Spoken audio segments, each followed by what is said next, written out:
supaya kita berada di sini tidak sia-sia. Kalau kita menghubungi seseorang tidak dimulai dengan angka 0, itu tidak akan nyambung, tidak akan terhubung.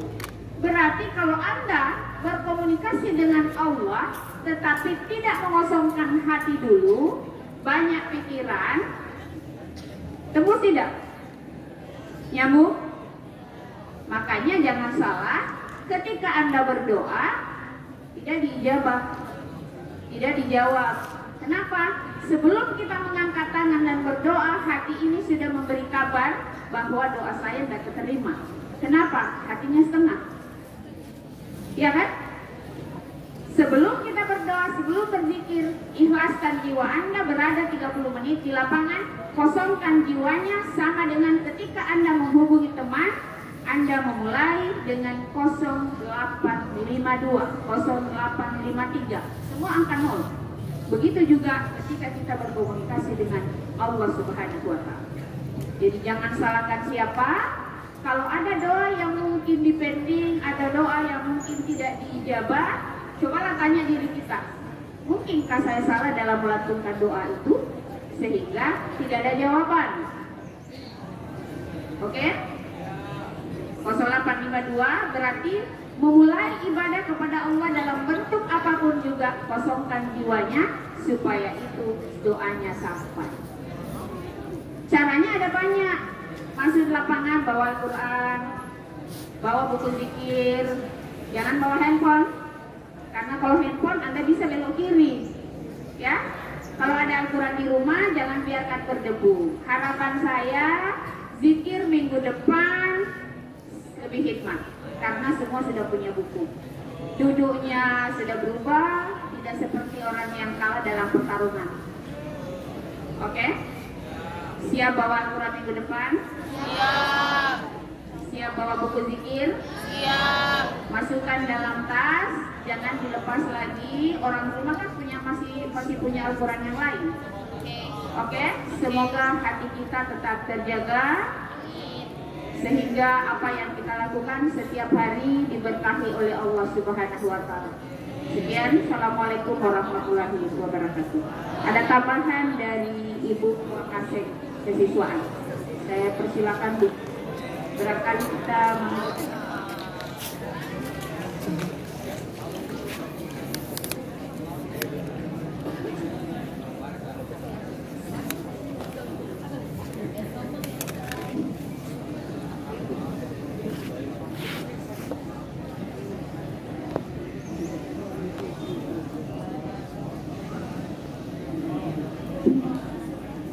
Bismillahirrahmanirrahim. Assalamualaikum warahmatullahi wabarakatuh. Syukur alhamdulillah, segala puji hanya kepada Allah. Semoga kita yang hadir pada hari ini senantiasa diberikan nikmat kesehatan, kekuatan untuk bisa melanjutkan kegiatan kita setiap harinya. Anak-anakku sekalian yang saya cintai dan saya banggakan, beberapa hal yang ingin Ibu tambahkan berkaitan dengan apa yang sudah disampaikan oleh Ibu Koordinator Intak. Barangkali minggu depan saya menyarankan untuk setiap kelasnya menyiapkan 1 lembar Asmaul Husna, nanti di copy masing-masing kemudian dibagikan ke teman-temannya. Itu tawaran yang paling mudah. 1 lembar, 1 kelas, nanti diperbanyak masing-masing. Bisa? Itu untuk Asmaul Husna. Untuk zikir lainnya, mungkin kita butuh kerjasama itu antara Intak dan ketua-ketua kelas. Koordinirlah per kelas itu, penyediaannya 1 per kelasnya. Nanti kita coba swadaya mandiri saja, biar ini bisa terlaksana dengan baik. Karena sesuatu itu meskipun murah, tetapi kalau dikali banyak itu lumayan juga. Jadi untuk kegiatan ini biar sukses, mohon maaf ini mungkin saya hanya berikan solusi, karena saya melihat memang terlalu banyak yang tidak punya aktivitas, sehingga itu masih banyak yang bergurau di belakang sana. Itu kenapa? Tidak ada fokus kemanapun. Tidak fokus karena memang tidak ada yang bisa dia hanya bisa mengganggu temannya, bercerita kiri kanan, bermain, bersedak gurau, bukan pada tempatnya. Terutama ini laki-laki ini. Coba diperhatikan itu. Saya sudah amati ini beberapa saat. Terlalu banyak kegiatan di luar dari ini. Kenapa ada orang berbicara di depan? Itu etika itu yang masih sangat perlu dibenahi. Kita malu nak, kalau datang orang tamu ke sekolah kita itu melihat tingkah laku siswanya seperti ini, di mana kita punya harga diri seorang diciptakan dari dia sendiri nak. Tidak butuh orang lain untuk membentuk kita yang paling utama adalah kesadaran dari diri sendiri. Jadi saya mengharapkan kepada seluruh siswa, terima kasih bagi yang sudah mengikuti kegiatan ini dengan baik, tetapi bagi yang merasa diri masih terlalu banyak kegiatan di luar dari yang diharapkan itu, tolong dicermati baik-baik. Dan sekali lagi pada pengurus Rohis, kerjasama dengan kedua kelas, pengadaan mungkin per kelas ibu nanti mereka mandiri saja di kopi, ya. Itu yang pertama. Yang kedua, saya ingat kembali kemarin itu ada kegiatan di kantor wali kota Kendari. Itu satu pesan yang saya betul-betul ingat itu dari Bapak Wali Kota. Tidak butuh orang terlalu pintar, tetapi kalau dia tekun, dia bisa mengalahkan. Contohnya itu Bapak Wali Kota, dia tidak sempat pacaran selama sekolah. Mengapa? Kalau kita fokus kepada pendidikan, kadang tidak waktu buat pacaran. Dia untuk bertemu istrinya hanya 2 kali ketemu, yakin menikah. Bukankah lebih baik berpasangan itu adalah ketika tidak siap untuk menikah? Terlalu banyak waktu yang terbuang, terlalu banyak pengorbanan yang kamu lakukan, perasaan, materi, waktu, pikiran, semua hanya habis untuk menjaga jodohnya orang. Betul atau tidak? Maka kasihanilah diri Anda. Menjaga jodohnya orang bertahun-tahun. Menikah bukan kita yang dipilih. Perlu dipikirkan ini, Mas. Buat apa mau yakin sesuatu yang belum tentu 100%? Ada orang tua di samping kiri kanan kita yang berikan kasih sayangnya, materinya, waktu, tenaga pikirannya untuk kita.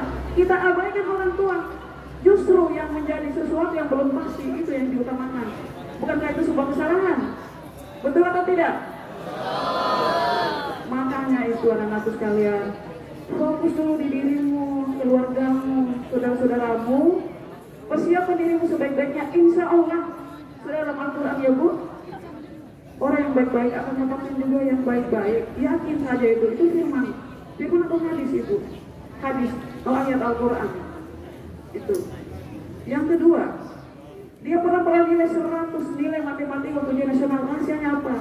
Masih waktu 30 menit sudah habis waktu. Dia mengecek 5 kali. Ternyata sudah tidak ada salahnya. Dia store itu nilainya, jawabannya. Apa rahasianya? Dia membaca, mengulang-ulang bacaannya sampai kadang 20 kali. Bisa tidak kita lakukan hal itu? Keyakinan yang berikutnya, sebelum gurunya masuk, dia pastikan dirinya membaca bukunya berulang-ulang kali sebelum guru itu masuk. Kira-kira masih adakah siswa seperti itu saat ini? Saya yakin ada. Tetapi sebagian besar kita, literasi kita, membaca sebelum guru masuk itu masih sangat minim. Olehnya itu pesan saya, tidak panjang tetapi mungkin ini bisa kita jadikan sebagai acuan kita. Silakan Bapak Ibu sekalian, silakan anak-anak sekalian, masih anak-anak, baca materinya sebelum gurunya masuk supaya terhubung dengan materi yang disampaikan itu. Supaya kita tidak nampak seperti orang kebingungan, judulnya tidak tahu, apalagi permasalahan di dalamnya. Saya kira itu sekalian. Bisa kira-kira sebelum gurunya masuk baca bukunya semuanya? Diusahakan. Kalau tidak punya buku, ambil buku di perpustakaan. Pinjam. Buat apa punya buku kalau hanya ditumpuk di rumah, di tas, tidak pernah dibaca? Terlalu kental anak. Siswa yang tidak pernah baca bukunya, kita mengajar, itu bukannya itu hanya melongo. Membaca istilah satu pasti tidak akan beres. Guru gampang tahu karena guru punya ilmu psikologi. Jadi mungkin itu saja yang saya sampaikan hari ini. Pesan saya besok tata tertibnya semuanya dibawa dan dibaca juga tetap tertib. Besok akan ada razia buku tatib, rambut tolong dipangkas memang, rapikan memang itu supaya Anda tidak masuk dalam kelompok yang insya Allah sangat hari ini semakin baik. Terima kasih anak sekalian, semakin bagus anak SMA 2 Kendari. Mudah-mudahan ini dipertahankan. Saya akhiri. Terima kasih, billahi taufiq wal hidayah. Wassalamualaikum warahmatullahi. Dan terima kasih untuk pengurus Romis yang selalu setia menemani kita di setiap Jumat. Sekian. Assalamualaikum warahmatullahi wabarakatuh.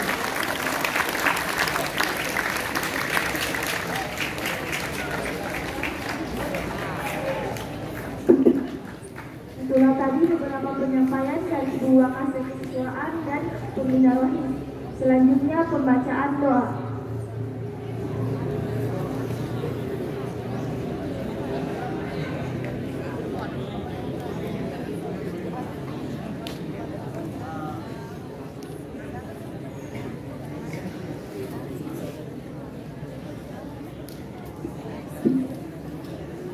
أعوذ بالله من الشيطان الرجيم بسم الله الرحمن الرحيم اللهم إنا نسألك سلامة في الدين وعافية في الجسد وزيادة في العلم وبركة بالرزق وتوبة قبل الموت ورحمة عند الموت ومغفرة بعد الموت اللهم حون علينا في سكرة الموت والنجاة من النار والعفو عند الحساب ربنا آتنا في الدنيا حسنة وفي الآخرة حسنة وقنا عذاب النار سبحان ربك رب العزة عما يصفون وسلام على المرسلين والحمد لله رب العالمين.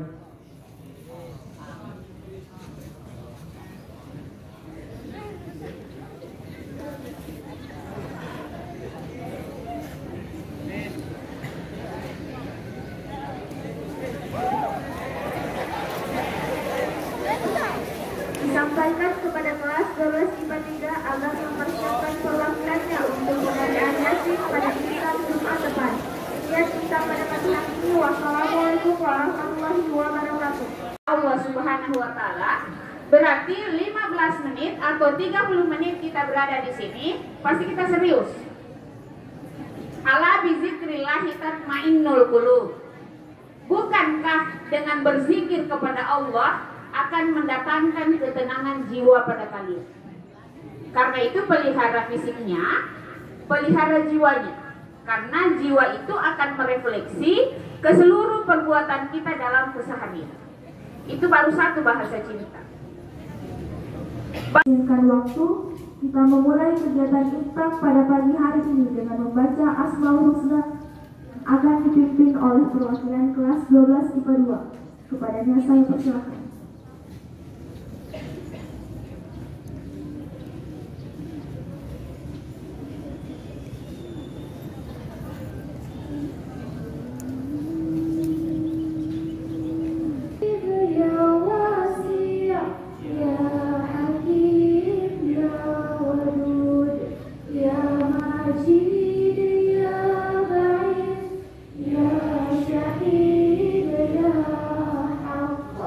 Ya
Jadi, Assalamualaikum warahmatullahi wabarakatuh.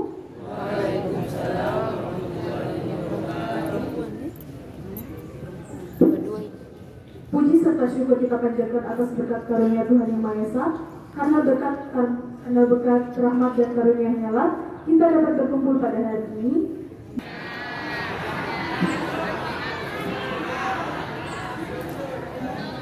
Nah, pasti kita sebagian sudah pernah rasakan yang namanya insecure. Untuk anak-anak milenial seperti kita sekarang ini sudah tidak asing lagi dengan namanya insecure. Sebenarnya apa sih insecure itu?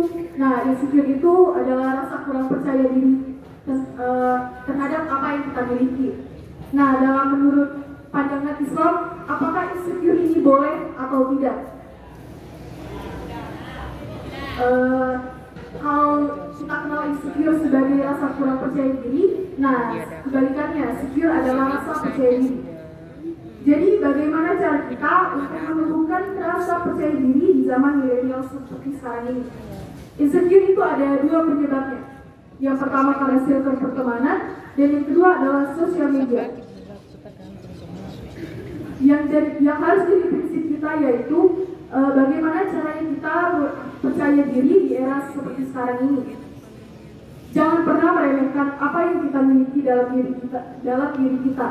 Kalau biasa kita sebut itu alhamdulillah ala kulli hal.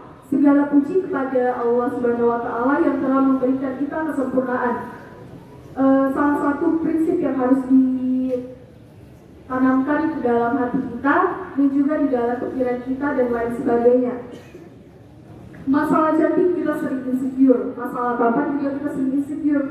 Kalau misalnya kita lihat ada orang cantik pasti langsung kayak, aduh, udah pede. Aduh, masa dia bisa, saya tidak bisa. Terus kalau kata Rasulullah, jangan melihat orang yang lebih tinggi daripada kita, tapi lihat orang yang lebih daripada kita. Kita insecure akan fisik. Di luar sana, banyak manusia-manusia yang kurang dalam fisiknya. Entah itu mereka kekurangan dalam fisik, mungkin tangannya mungkin mohon maaf tidak ada, atau mungkin dari banyaklah intinya.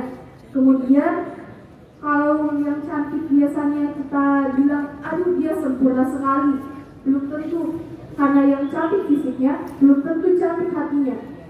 Betul apa betul?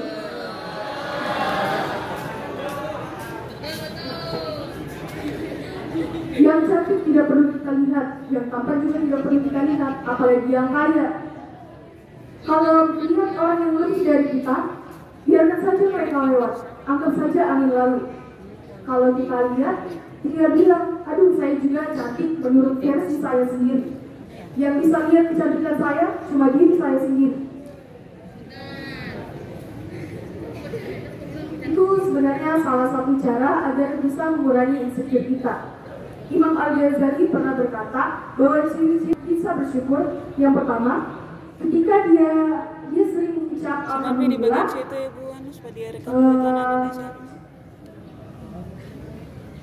Ketika dia diberi suatu kesempurnaan fisik, dia selalu mengucap alhamdulillah ketika di depan cermin, dan juga ketika dia kekurangan dalam suatu hal, dia tidak pernah menyesali hal tersebut. Orang cantik belum tentu hatinya baik, karena yang cantik secara fisiknya hanya menyenangkan mata. Namun, ketika dia cantik secara hatinya, maka dia akan menawarkan hati seseorang. Jadi, kita mau cantik di mana dulu? Mau cantik fisiknya atau cantik hatinya? Kalau mau cantik keduanya, kita cuma perlu bersyukur sebenarnya. Karena yang cantik fisiknya juga kan belum tentu cantik hatinya. Ini dapat menyadarkan kita bahwa segala hal yang menyangkut duniawi tidak bisa kita raih secara cuma-cuma. Ketika saya mengucapkan alhamdulillah, berarti artinya saya sudah bersyukur dengan apa yang diberikan oleh Tuhan. Walaupun saya tidak cantik-cantik amat, walaupun saya tidak kaya-kaya amat, walaupun saya tidak tampan-tampan amat, tapi dengan semua yang saya miliki, saya berjanji akan mendedikasikan segala sepenuhnya diri saya untuk beribadah kepada Allah Subhanahu wa taala.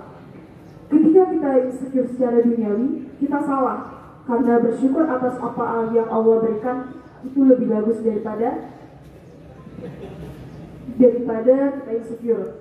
Yang harus kita insecurekan adalah ketika kita melihat orang yang rajin beribadah, baik akhlaknya dan baik juga hatinya. Kalau misalnya kita insecure hanya karena fisik, di antara kita semua pasti tidak semuanya pasti dari kita yang merasa fisiknya itu bagus. Pasti kadang ada yang kayak aduh saya kurang cantik, kurang ini. Yang kita perlu tingkatkan sebenarnya bukan kecantikan dari diri kita, tapi kecantikan dari hati kita.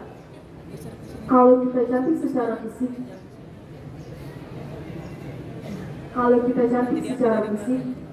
pasti kita akan selalu insecure. Karena kecantikan dari tiap-tiap orang itu beda pandangannya.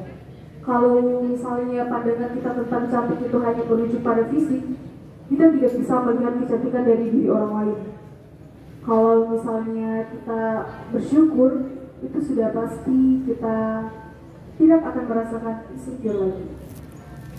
Bagi teman-teman sekalian yang mungkin masih insecure itu bukan sesuatu yang harus kita lakukan, bukan juga sesuatu yang sangat amat rendah bagi teman-teman sekalian.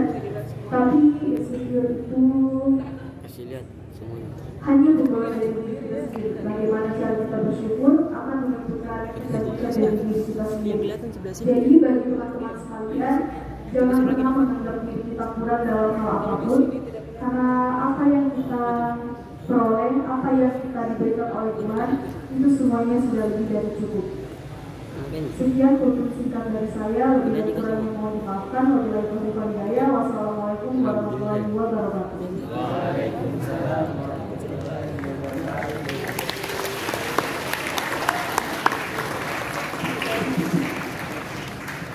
Selanjutnya pembacaan doa.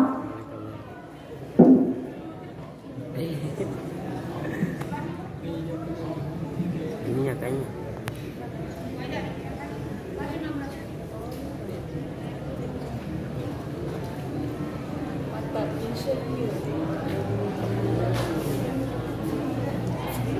Dan dulu baca doa 16 menit.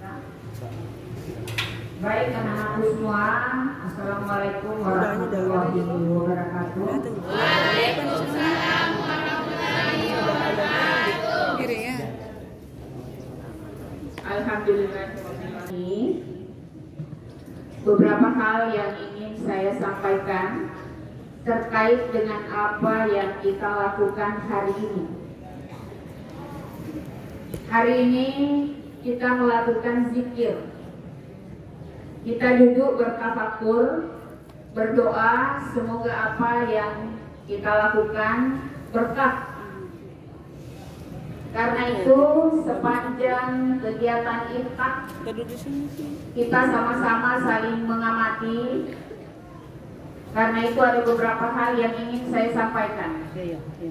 Yang pertama, yang namanya berzikir, kalau dalam bahasa Arab, zikir itu mengingat. Berzikir kita duduk bertafakur mengingat Allah, merenungkan kebesaran Allah Subhanahu wa Ta'ala. Karena itu di sana butuh adab, butuh etika. Anak-anak semua kalau menghadap ke wali kelas atau ke gurunya atau ke orang tuanya butuh etika enggak? Kalau tidak menggunakan etika, itu bisa saja tujuannya dalam pertarungan. Duduk bersila, hadirkan hati, hadirkan jiwa, seraya berdoa. Itu satu. Yang kedua, suara dalam melantunkan zikir itu, lafal-lafal zikir itu juga adab. Itu juga termasuk etika. Anak-anakku semua, sebagai orang beriman, kita meyakini bahwa Allah itu dekat. Qaribun min hablil warid. Allah itu dekat sekali dengan kita.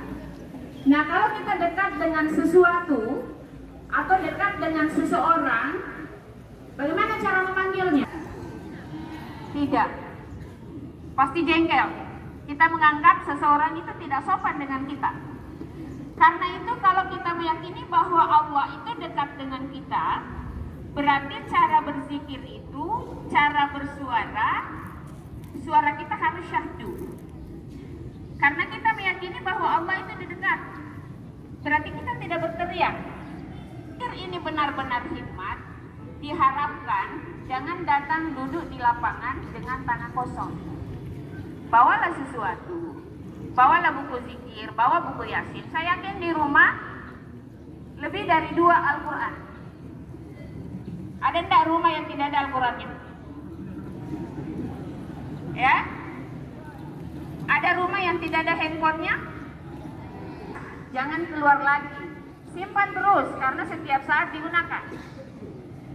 Yang kedua, manfaatnya mengundang anak-anakku semua tidak berbuat sesuatu di lain kegiatan zikir. Karena manusia itu ada fisik, ada batin. Setiap hari kita memperhatikan nutrisi jiwa kita.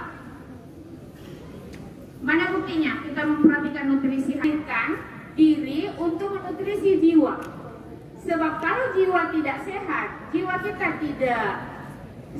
tidak sehat, berarti itu akan merefleksi ke tubuh.